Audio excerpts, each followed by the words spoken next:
And today we are getting 5 new cards in the rush set as well as the free Brad Doherty.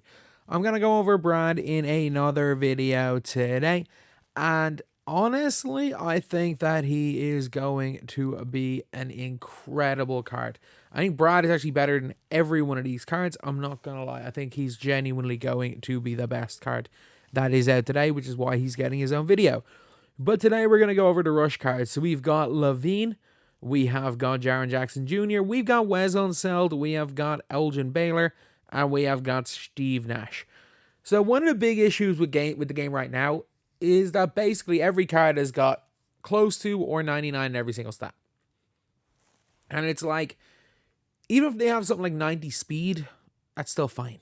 Like we've seen it on like Yao Ming, like 80 speed. Speed gets less relevant as the taller you are. So like for 7-footers, anything above like 90, 91 feels the same.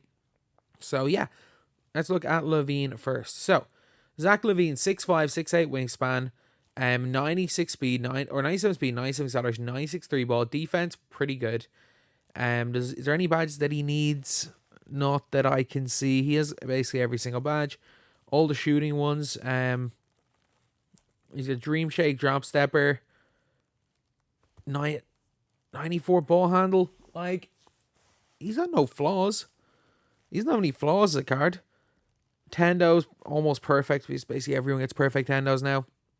It doesn't really matter that much. He's still not going to play much defense because he doesn't have the animations. So they took away the Lavine escape, which is interesting. I like the Lavine escape, and they kept the Lavine leaner. I don't know how I feel about the Lavine leader. It's not a bad one. It's not bad enough that they should change it. So I'm actually kind of happy about that. But I'm not the biggest fan of the Lavine release. I don't hate it. I don't think it's awful. Like, I did use it on quick very early in the game quite a lot. And you can play point guard, but at this stage in the game, you're more likely to come up against a small shooting guard than small point guard. So it is completely irrelevant. You basically, with the way that this game is right now, you can have one player on your team that's under like 6'8" or 6'7", 6'8", and it doesn't matter whether they're point guard, shooting guard. Heck, they can be small forward. If you want to run tall point guard, shooting guards, and you want to run Caleb Martin, a small forward, you can get away with it. But for guys like this, basically, yeah, being point guard makes no difference. I think he's going to be okay. I think he's going to be better than this one. He's going to be a cheap like Zach Lavine. And it allows me to make some new videos. It lets me use, like, I can make a couple like squad builder videos when I get home. When I get home, I can use, well, yeah, I can just do a couple of squad builders. But with Lavine, it helps for that. Then we got Jaren Jackson Jr. He definitely doesn't help with squad builders. But 90 speed, 90 acceleration. Again, it's 90. It makes no odds. He's a 6'11", 90 speed. He'd probably rather have it up at about 93. But again, anything above like 93 is overkill, so it's like the equivalent of like 95 speed on a smaller player. It's fine. I was expecting a little bit better on defense, but again, it's irrelevant. It's still basically perfect. Every defensive badge. So let's look at the comments. I have no idea. But literally perfect Tendos. And he's also got the Kobe escape with Garland size, which is interesting on a 6'11 player. The normal leaner. His own release on very quick, I don't know if that's going to be good. Because it's not unusable on quick. I remember that All-Star card. It wasn't good, but it wasn't unusable.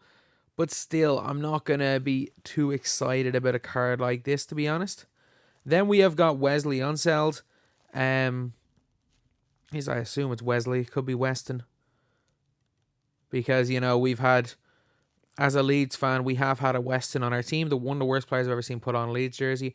But supposedly he's brilliant for America. Oh, man. Not a fan of McKennie.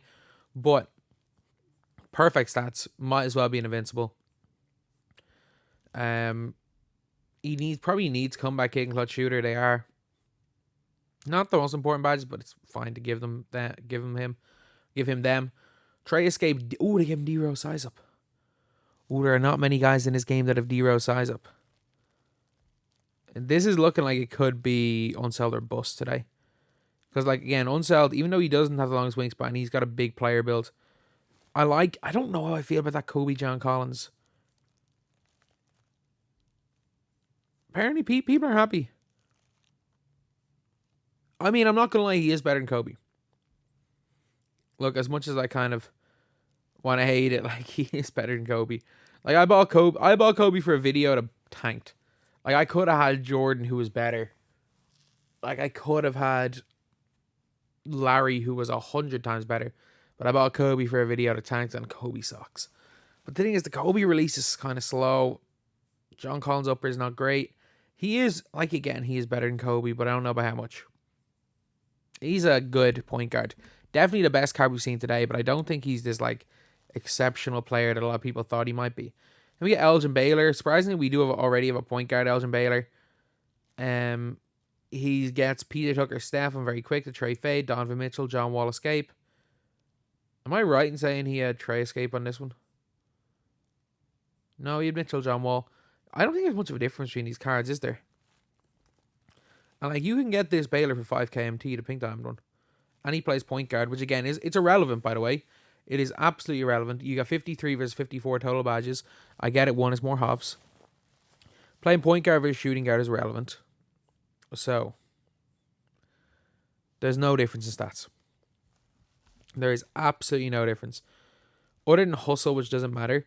The other, like, highest stat of anything that matters, again, anything over 86 ball handles the same, is +3. Standing dunk +5. Okay, I'm not sure what difference that makes on a 6'5 player.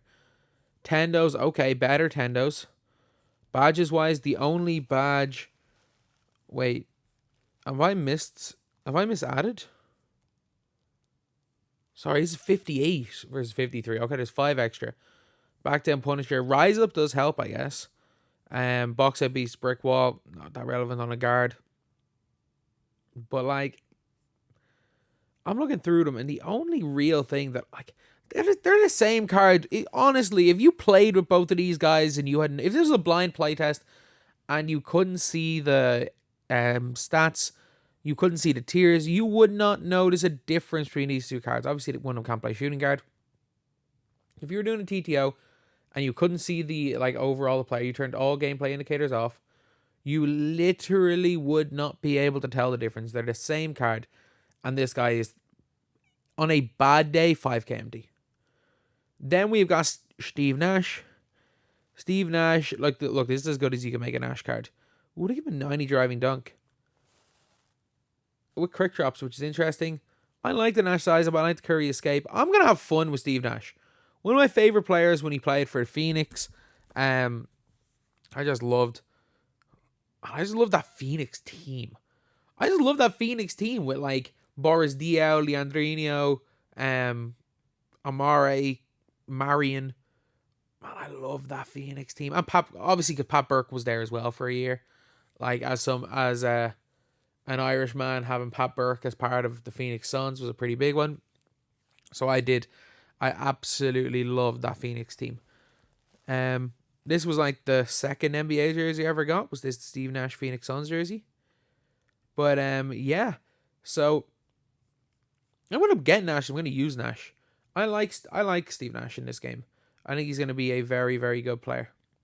He's definitely one of my favorite players in my life. So yeah. So basically, it's Wes or bust. For the, like, guaranteed one, it is really Wes or bust. Not gonna lie, it is Wes or bust.